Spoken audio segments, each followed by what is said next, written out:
देखिए थर्ड का fifth part है, उसमें आपको दिया है एक फ्रैक्शन है, ठीक, एक भिन्न है, ठीक।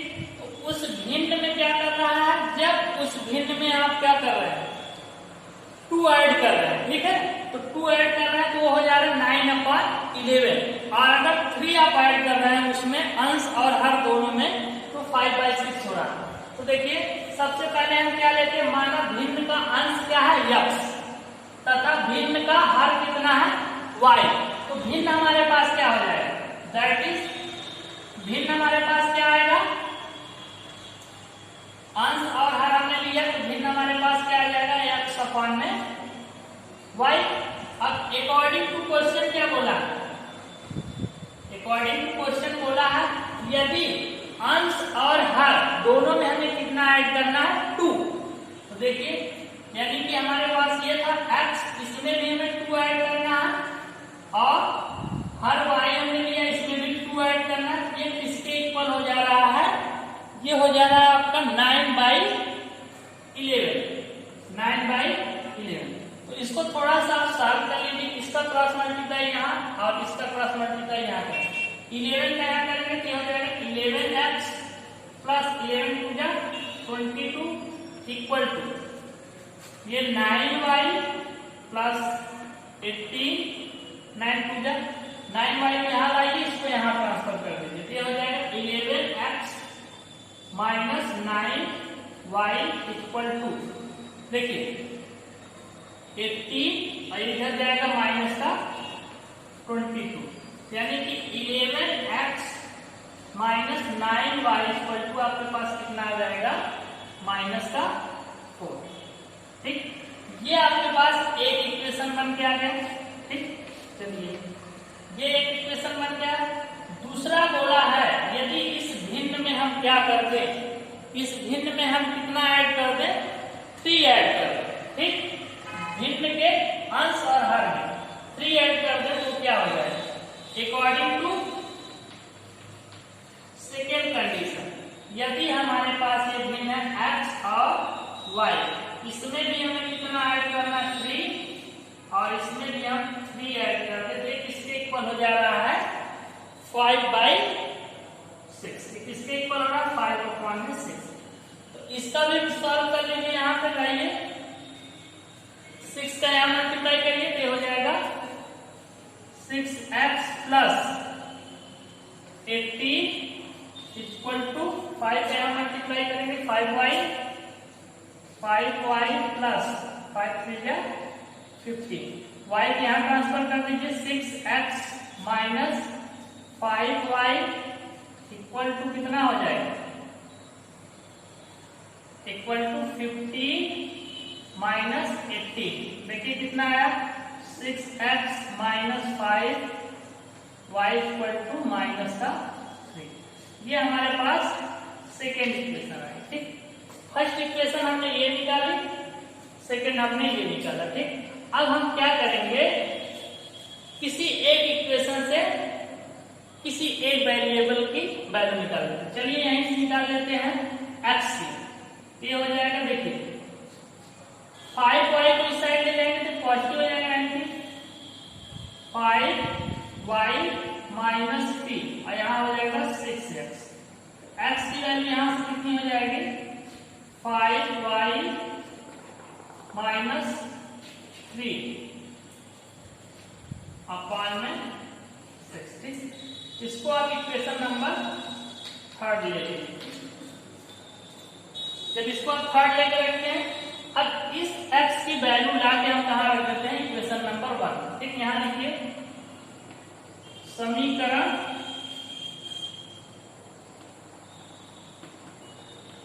3 से x का मान कहाँ रखने पर, समीकरण 1 मान समीकरण 1 में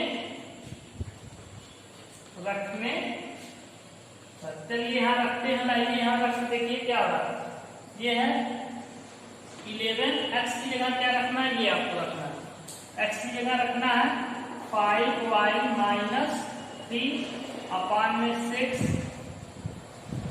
और माइनस का 9y इक्वल टू माइनस का 4। इसको सॉल्व करिए। देखिए 6 का एलसीएम ले लीजिए, 6 एलसीएम लेंगे, 11 5 का 50, 5 इसका मल्टीप्लाई कर दे y और माइनस 33, 6 के यहाँ मल्टीप्लाई हो जाएगा, 9 6 जा 54, y इक्वल टू माइनस 4। इसका यहाँ क्रॉस मल्टीप्लाई कर देंगे। चलिए इसी में कर दे, नहीं रहेगा। चलिए 55y और क्या 54y, तो इसमें से क्या सारे y खत्म, यानी कि एक y बचेगा, केवल y बचेगा। आपके पास क्या बचेगा यहाँ पे y, ठीक, इक्वल में 6 का यहाँ मल्टीप्लाई हो जाएगा, माइनस से 24 हो जाएगा, ठीक। और देखिए माइनस 33 ये है, इसको हम इधर ट्रांसफर कर देंगे, क्या आ जाएगा प्लस का 33, तो y इक्वल टू कितना आ जाएगा, माइनस करिए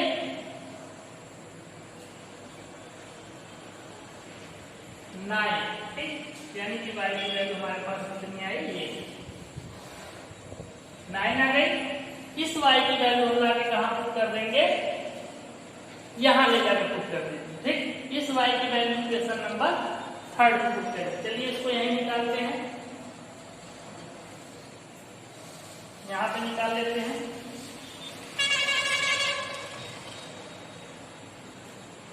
समीकरण 3 से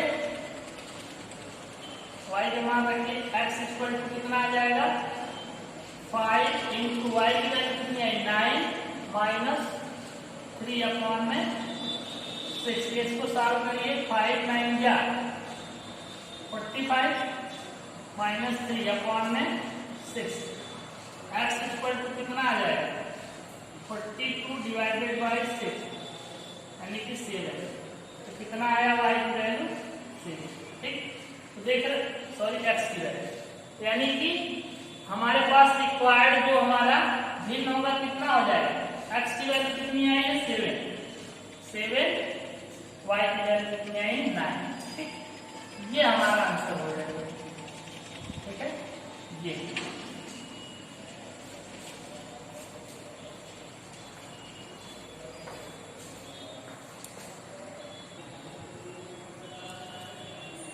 देखिए इस क्वेश्चन को एक बार फिर से आप देखिए। इसमें क्या दिया था, हमारे पास एक फ्रैक्शन है, तो हमने माना अंश x तथा उसका हर हमने y ले लिया। हमारे पास रिक्वायर्ड फ्रैक्शन क्या हो जाएगा x अपॉन y, ठीक। अब इसमें बोला था कि अगर इसके अंश में आप 2 ऐड करेंगे और हर में 2 ऐड करेंगे तो कितना हो रहा था, वो 9/11 हो रहा था। उसको सॉल्व करके हम यहाँ इक्वेशन बनाए थे, ठीक। हमारे पास एक इक्वेशन बनी थी, फिर बोला था सेकंड अगर 3 ऐड करेंगे तो 5/6 होगा। इसके सॉल्व किए थे, एक इक्वेशन बना था हमारे पास ये, ठीक। यहाँ से x की वैल्यू हमने निकाली थी, उस x की वैल्यू पहले इक्वेशन में रखते हैं, वहां से हमें y की वैल्यू आई कितनी 9। इस y की वैल्यू लाके हम कहाँ यहाँ पुट किए, वहां से हमें x की वैल्यू 7, यानी कि हमारे पास जो रिक्वायर्ड भिन्न होगा 7/9 ये आ जाएगा। तो इसको आप लोग नोट कर लीजिए।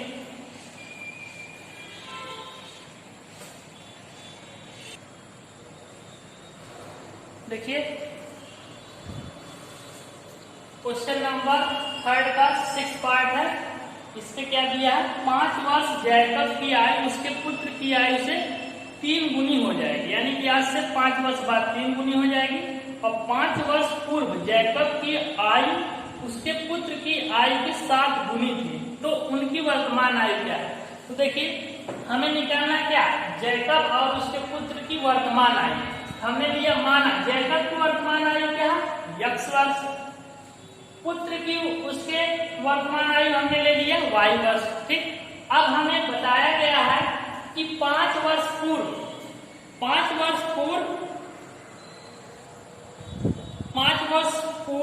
जैकब की आयु उसके पुत्र की आयु से 7 गुनी थी। तो सबसे पहले 5 वर्ष पूर्व हमें किसकी, जैकब की आयु पता होनी चाहिए, उसके पुत्र की आयु। तो 5 वर्ष पूर्व, चलिए जैकब की आयु कितनी होगी, जैकब की आई, जैकब की आई बराबर कितना, अभी तो देखिए x वर्ष है, आज से 5 वर्ष पूर्व यानी कि 5 साल इसमें क्या करना पड़ेगा, माइनस करना पड़ेगा, यानी कि x माइनस 5 वर्ष रही होगी।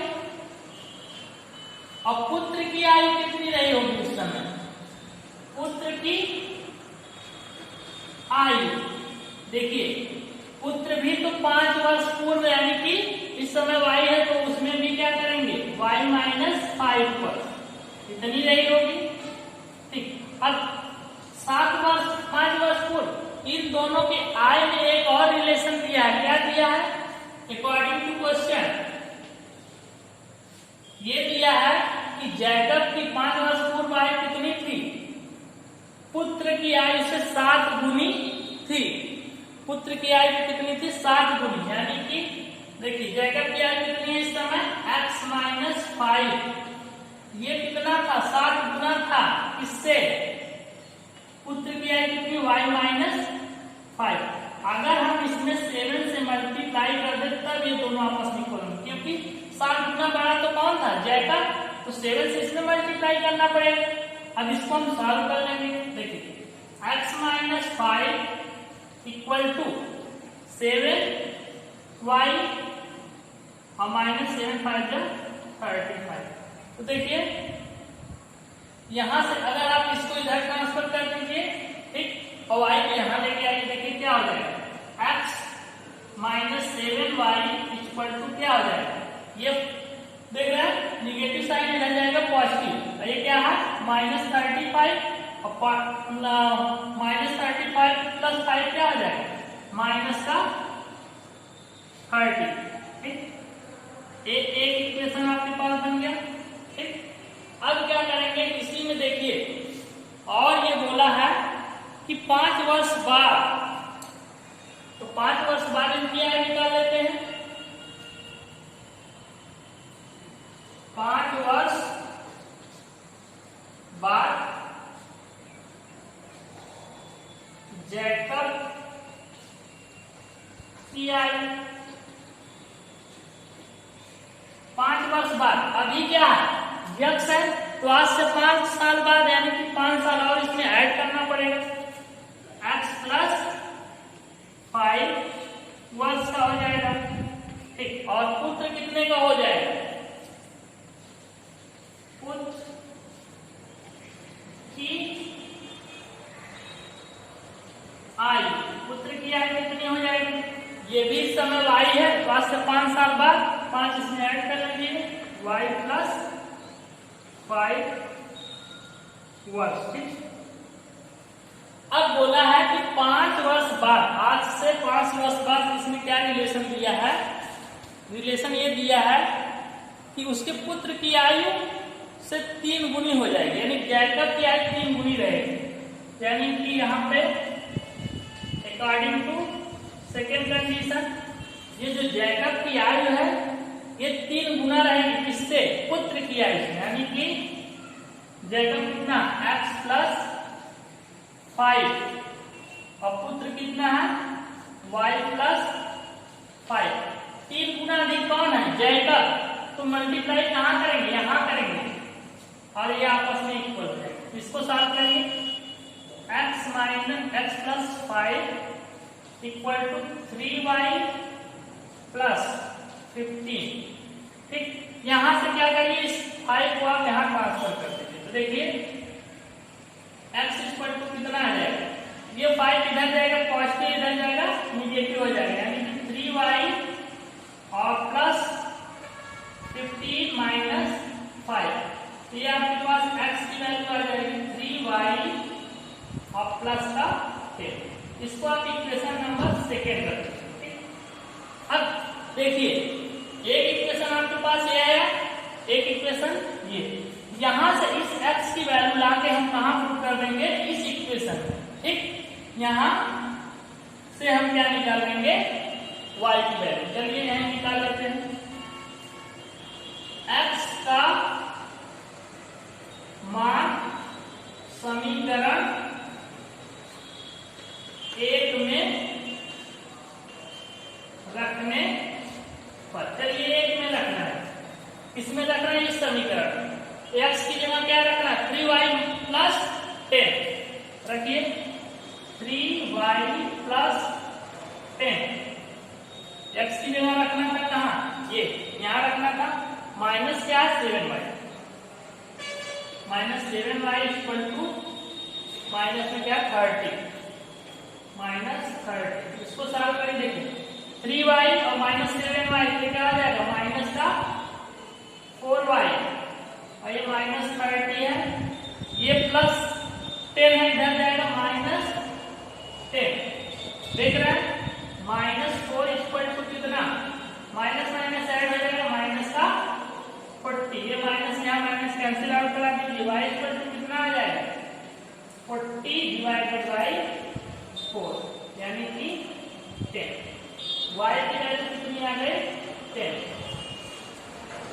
देख रहे हैं y की वैल्यू हमारे पास कितनी आई 10, ठीक, तो y कितना, y किसकी एज हमने ली थी, पुत्र की आयु कितनी आई 10, यहाँ वर्ष लिख दीजिए 10 वर्ष, ठीक। अब इस y की वैल्यू आप कहाँ रख सकते हैं, इस इक्वेशन में, इक्वेशन नंबर 2 में रख के x की वैल्यू निकालेंगे, ठीक। चलिए यही निकाल देते हैं, यहाँ निकाल दे समीकरण 2 से, देखिए 2 से क्या आ जाएगा x equal to 3, x equal to 3, y की वैल्यू कितनी है 10 प्लस 10 यानी कि x की वैल्यू कितनी 30 प्लस 10 यानी x इक्वल टू कितनी 40 वर्ष, ठीक है, देख रहे हैं कितने साल का है 40 वर्ष, यानी कि उसके पिता की जैकब की आयु कितनी है 40 वर्ष, पुत्र की आयु कितनी है 10 वर्ष। तो देखिए सबसे पहले क्या आपको निकालना था, इसमें आपको दिया था कि जैकब की आयु यानी जैकब और उसके पुत्र की आयु में कुछ रिलेशन दिए थे, क्या क्या रिलेशन दिया था, पहला दिया था तो हम ये कि जैकब क्या आज से 5 साल बाद अपने पुत्र की आयु से कितना होगा 3 गुना अधिक होगा, और आज से 5 वर्ष पूर्व वो कितना था 7 गुना अधिक था। तो हमने सबसे पहले क्या लिया, जैकब की वर्तमान आयु हमने x लिया, पुत्र की वर्तमान आयु y कितनी ली, आयु y वर्ष लिया। आज से 5 वर्ष बाद, देखिए आज से 5 वर्ष पूर्व जो बात हुई थी तो इसकी आयु हो जाएगी x माइनस वाई, और 5 वर्ष पूर्व पुत्र की आयु y माइनस 5, और इस समय क्या थी पिता की आयु जैकब की आयु 7 गुनी थी अधिक किससे पुत्र से, इसलिए 7 यहाँ मल्टीप्लाई किए, इसको मल्टीप्लाई करके एक इक्वेशन यहाँ फॉर्म किए। फिर बोला 5 वर्ष बाद जैकब की आयु तो x प्लस 5 अभी x था, तो 5 वर्ष बाद यानी कि प्लस कर लेंगे, ठीक। पुत्र की आयु क्या हो जाएगा, अभी y है तो उसमें भी 5 साल प्लस करेंगे। अब इस समय कंडीशन क्या थी कि जैकब 3 गुना था किससे, अपने पुत्र की आयु से, इसलिए हम पुत्र की आयु 3 से मल्टीप्लाई कर देंगे तो दोनों की आयु क्या हो गई इक्वल। इसको सॉल्व करते हुए हमने इक्वेशन नंबर 2 फॉर्म किया। अब इस इक्वेशन नंबर 2 से जो x की वैल्यू को उठा के लाके हम कहाँ रख दिए, इक्वेशन नंबर 1 में, यहाँ से हमने क्या किया y की वैल्यू निकाली, और इस y की वैल्यू लाके फिर यहाँ रख दिए इक्वेशन नंबर 2 में, वहां से हमने x की वैल्यू निकाली, ठीक। इस तरीके से हमारा एक्सरसाइज 3.3 कंप्लीट होता है, ठीक। नोट कर लीजिए आप लोग।